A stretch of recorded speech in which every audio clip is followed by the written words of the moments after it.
Your brain is the most powerful weapon in the world. Once you put away your phones and your computers and all that shit we have nowadays, yeah, it's great. We're up to date. But your brain is the only thing you have when you're going through depression, when you're going through hard times, when you're going through death, real life shit. You can't Google that shit, man. You're alone.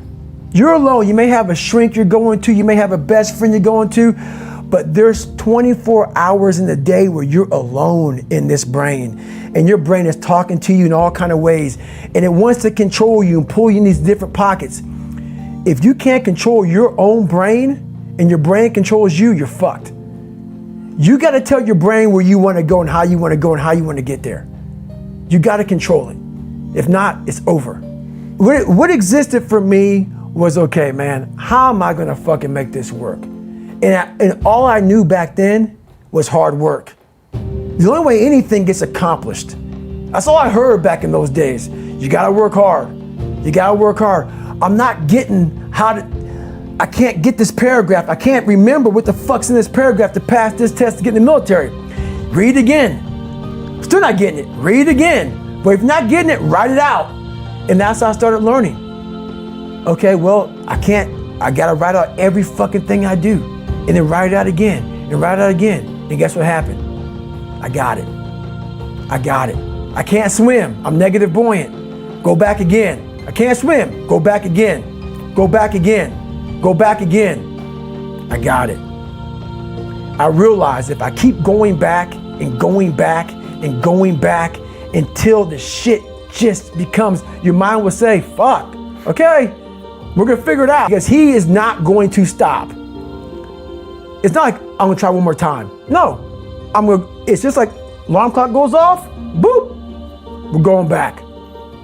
I can't read right, we're going back. I gave myself no way out, and my mind realized that. They said, okay, we're gonna adapt and overcome now. A lot of people say, like when I say trying hard, your mind knows, man. It knows this guy's bullshitting me, man. This guy's lying. There's no truth behind it. When I was in Navy SEAL training, people go, how were you there for 18 months? The program was only 6 months long. You were in 3 hell weeks in 1 year. No one's ever done that. How did you do that? I talk about the new norm. When I lived in a $7 a month place when I was growing up for a short period of time, I loved it. I didn't know any different. That was my norm. Once we moved out of that place, we moved to a $236 a month place. I was like, shit, I never want to go back to that little piece of shit. But if you go back to that $7 a month place and you realize this is where I live, this is all I got, your mind says, roger that, this is home. So when I was going through Navy SEAL training for 18 months and going back through all the hard parts over and over again, I told myself after the first time, I knew it was gonna be a long journey there. My body was breaking down. It was just how it was going on. I said, you know what, this is my new norm. So my mind said, it's like going to work. Like you go to work, you put your suit and tie on, I go into suffering every day. Every day suffering, being broken, duct taping my feet up, stress fractures, shin splints, being broken. This is my new norm. And your mind says, if we're not broken, this ain't normal. We gotta be broken. So then your mind starts to get tougher and tougher and more callous. People go, how did you run on broken feet? Broken shins. My mind knew this is how we operate. We're in Navy SEAL training. This is what we are. I became hell. And that became my new norm. I gave myself no way out. There was nothing outside these walls of hell. Nothing. I love God, but for a short period of time, I became the devil because that was hell. I became the boss, the owner, the CEO of Navy SEAL training. That was my mindset. And that's how you get through things. You immerse yourself wherever it is, and you become that. You become that and give yourself no way out. When I was 297 pounds and I was fat as hell trying to be a Navy SEAL, the scariest thing in the world to me, even to this day, was that could have been the rest of my life. I thought then I was trying hard. That's the scariest thing in the world. I thought then, 297 pound, working for Ecolab, spraying for cockroaches, making $1,000 a month.